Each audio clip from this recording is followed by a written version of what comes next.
सामान्य लोगों को भी भगवान मिले हैं निर्मलता के कारण, मन की पवित्रता के कारण। ये हमारे राधे श्याम शिवपुरी से आए हैं, मध्य प्रदेश में है शिवपुरी, और उत्तर प्रदेश में है झांसी, है ना। झांसी और शिवपुरी के बीच में करहरा एक जगह है, करहरा, और उस गांव से गली से अंदर निकलो तो रास्ते में बिहारी जी का मंदिर है। प्रामाणिक बात बता रहा हूं, बिहारी जी का मंदिर अभी भी है। और बिहारी जी के मंदिर के ठीक बगल में एक मकान है जो जीर्ण हो गया है। एक महात्मा ने महंत जी से पूछा कि इसकी कथा क्या है, तो उन्होंने अपनी पीढ़ियों पहले वाली बात बताई। ये बात उन दिनों की है जब बिहारी जी के महंत थे श्री रज्जबदास जी महाराज।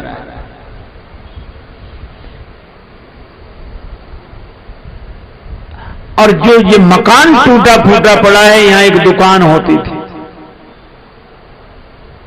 यहां रहती थी एक गहोई वैश्य की, गहोई वैश्य जाति की महिला, अकेली थी, परिवार में कोई नहीं बचा था। लेकिन वो पुरानी आदत, पकौड़ियां बनावे, तले बीचे। लोग कहते थे क्या करना, पर मकान भी, रुपया भी और रोज व्यापार भी। एक दिन उसने रात्रि को सपना देखा, सपने में देखा कि मैं मर चुकी हूं, मेरी सारी संपत्ति लोग लूट लूट के ले जा रहे हैं। उसको लगा सवेरे जागने पर कि कहीं ऐसा ही ना हो, क्योंकि मेरा कोई है ही नहीं, अब मेरे बाद भी कोई नहीं, तो लोग लूटें ये तो ठीक नहीं। तो उसने गहोई वैश्य के लोगों से सलाह करके अपनी पूरी की पूरी संपत्ति श्री बिहारी जी के नाम कर दी और दुकानदारी छोड़ दी, भगवान के मंदिर में रहने लगी। श्री कृष्ण गोविंद हरे मुरारे। जो हाथ बेसन में सने रहते थे वो ताली बजाते, जो आंखें ग्राहकों की प्रतीक्षा करती वे आंखें भगवान श्री कृष्ण को देखती, बिहारी जी को देखती। जिंदगी बदल गई। महंत जी मितव्य ही थे, वो ऐसे ही बहुत हाथ बंद करके रखे। एक दिन देखा तो दूध पी रही थी वो, शाम को महंत जी ने दूध दिया गिलास में, तो वो दूध पी रही थी, वो कुटकुटाए। महंत जी बोले तो कुटकुटाती क्या है ये दूध में? बोले महाराज आप इसमें मेवा ज्यादा डाल देते हो। महंत ने सोचा हम मेवा डाल, हम चीनी डाल देते यही बहुत है, मेवा। माथा ठनका। दूसरे दिन देखा वो दोपहर को दाल परोसी गई तो दाल में घी तैरता दिखाई दे। महात्मा बोले ये कहां से आया? महाराज आप ही तो लाते हो दाल में घी। उनको लगा थाली में घी हो पहले से होना, हम तो डालते ही नहीं। अब महाराज घी बढ़ता जाए दाल में, रोज मेवा बढ़ते चले जाए। एक दिन पुजारी महंत जी जब आरती करे तो उन्होंने देखा कि भगवान बिहारी जी के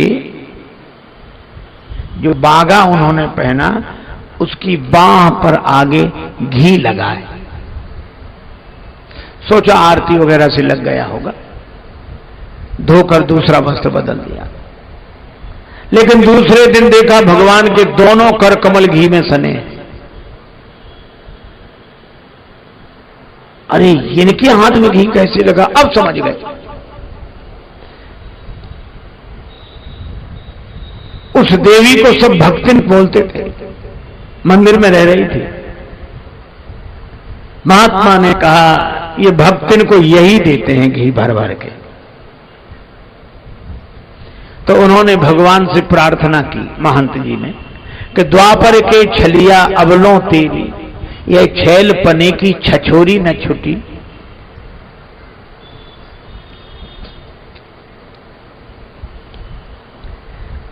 काऊ को काम बने बिगड़े ब्रजराज, तेरी बरजोरी न छुटी।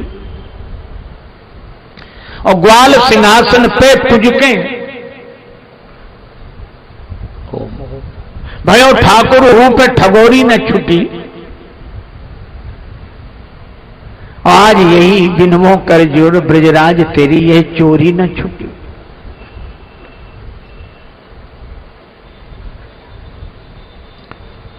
तुम्हारी ये चोरी की आदत गई नहीं। अरे मैं इसलिए थोड़ा ही करता हूं कि किसी को न दूं, लेकिन चीज रहेगी तो मौके पर काम आएगी, महात्मा आएंगे, जमात आएगी, खिलाएंगे पिलाएंगे। अब रोज खर्च कर लो तो इसलिए मैं करता, इसलिए आप ऐसा ना करो।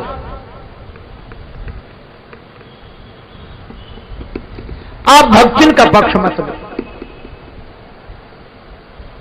पर बिहारी जी तो बिहारी जी कुछ नहीं बोले, सुनते रहे, लेकिन भक्तन के लिए उसी तरह घी, उसी तरह मेवा। महंत जी जो जमा कर करके रखे तो डिब्बे खाली होने लगे। आज जब भगवान ने भी प्रार्थना नहीं सुनी तो महंत जी को भगवान पर ही क्रोध आ गया। भक्तन पर तो आया ही क्रोध। उन्होंने सोचा इसे निकालना चाहिए, इसे निकालो मंदिर से। लेकिन महंत जी ने सोचा कि इसको निकालें कैसे, कोई लांछन हो, आरोप हो तब तो निकालें। तो महंत जी ने एक दिन निश्चय किया, बस हो बैठ गए दरवाजे पे माला लेके, और उस रास्ते से जितनी महिलाएं पुरुष निकले, तुम्हें पता है क्या भक्तिन? हाँ क्या हुआ? अरे भक्तिन ने, नहीं महाराज बताओ, भक्तिन ने एक आदमी रख लिया है। आदमी रख लिया? ऐसी बातें तो बड़ी जल्दी फैलती। आदमी रख लिया इसने? पूरे में हल्ला। पहले रहती थी, अब मंदिर में रह रही है, माल खाती है, कहां कुछ काम तो है नहीं, बुद्धि बिगड़ गई होगी, रख लिया होगा, आदमी रख लिया।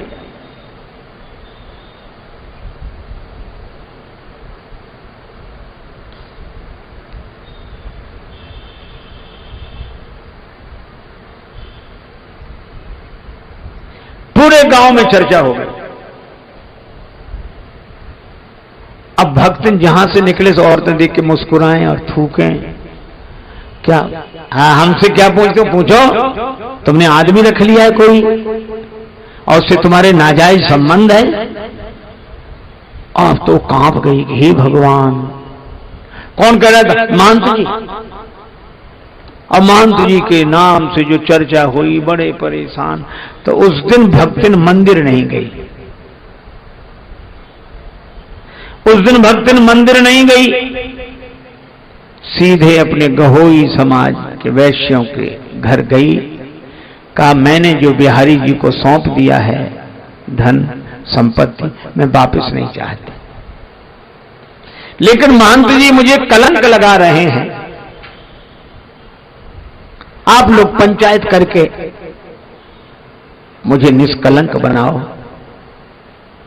मैं अपना भीख मांगकर गुजर कर लूंगी, मंदिर में नहीं रहूंगी।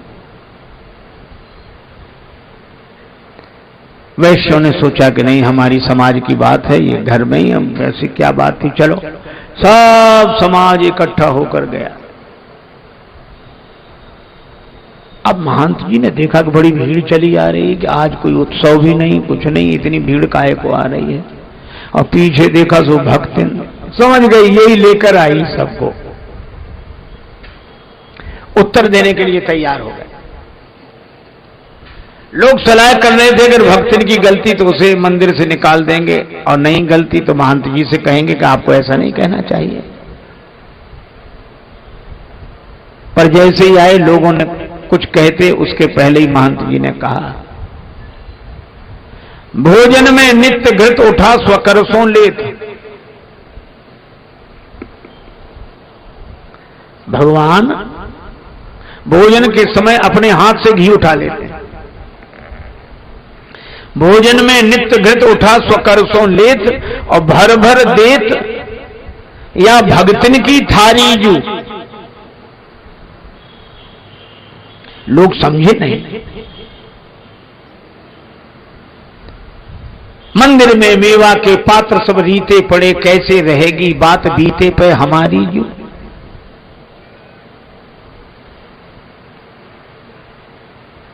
भोजन में घी उठा उठा के इसकी थाली में परस देते हैं।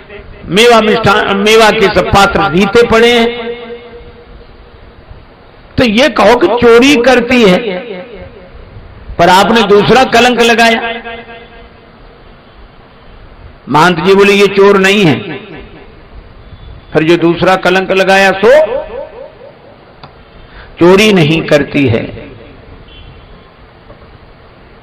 सच्ची ईमानदार। और या के भक्ति भाव पे हम हूं बलिहारी जू। फिर आपने जो कलंक लगाया कि उसने कोई आदमी रख लिया, कोई पति रख लिया, अवैध संबंध है, सो महंत जी बोले कैसे प्रतीत अब विनीत जू करावे हम, पति हैं बनाए या भक्तिन ने बिहारी जू।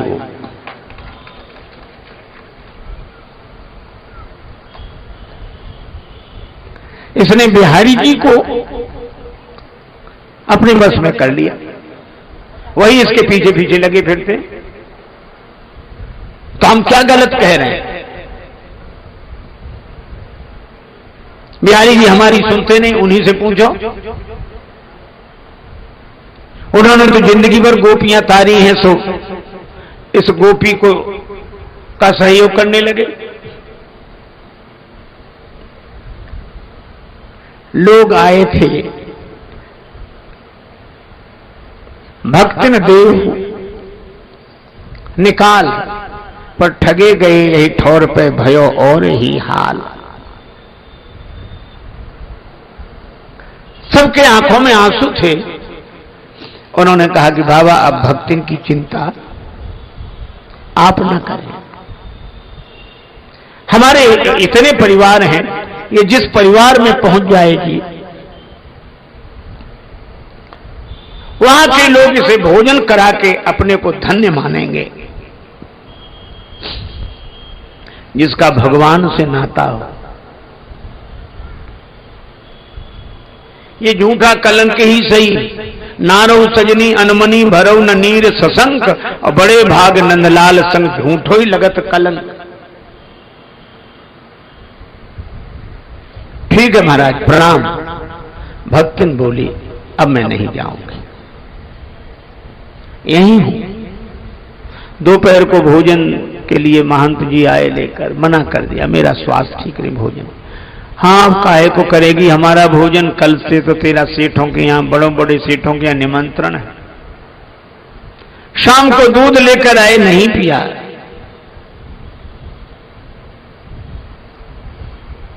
महंत जी अपने कमरे में रात्रि के समय नींद नहीं आई, भक्तिन रोती रही। और 3 बजे के बाद रहा नहीं गया, जब सब सो रहे थे, भगवान के मंदिर के सामने ड्योढ़ी पर सिर रखकर आंसू बहाकर उसने कहा,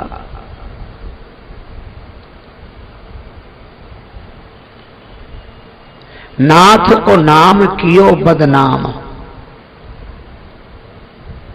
मुझे बदनामी देते, संसार के किसी आदमी का नाम लगाते।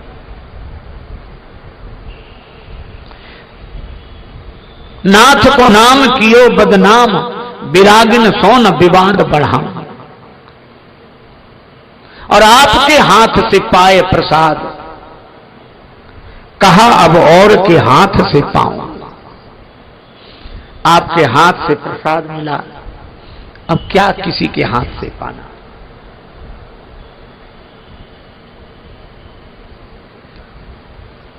ऐसा कहकर भक्तिन ने जैसे ही अपना सिर रखा, अचानक बड़ा तीव्र प्रकाश हुआ।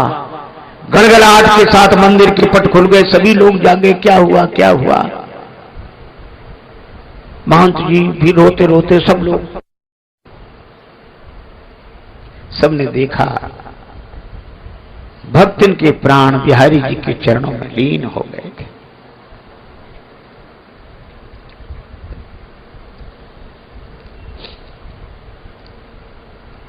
सब चारों तरफ हल्ला मचा, करेरा नगर के लोग आए, सब उसको लेकर गए। वहां एक नदी है करेरा, महुअर या कोई महुअर नदी, उस नदी के किनारे उसका दाह संस्कार हुआ, वहीं उसकी समाधि बनी। महंत श्री रज्जवदास जी जब तक उस मंदिर में रहे, नियम था भगवान की आरती करने के बाद छत पर चले जाते और छत पर उस समाधि दिखाई देती थी, छत पर से उस समाधि की आरती उतारते थे। आज भी वो करेरा गांव है, आज भी बिहारी जी का मंदिर है, बगल में वो खंडहर है, लेकिन भगवान की लीला ऐसे ही भक्तों के साथ होती है। निर्मल मन जन सो मोहि पावा,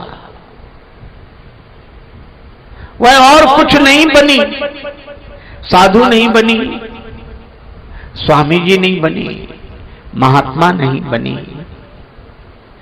वह तो राम जी की बनी, बिहारी जी की बनी।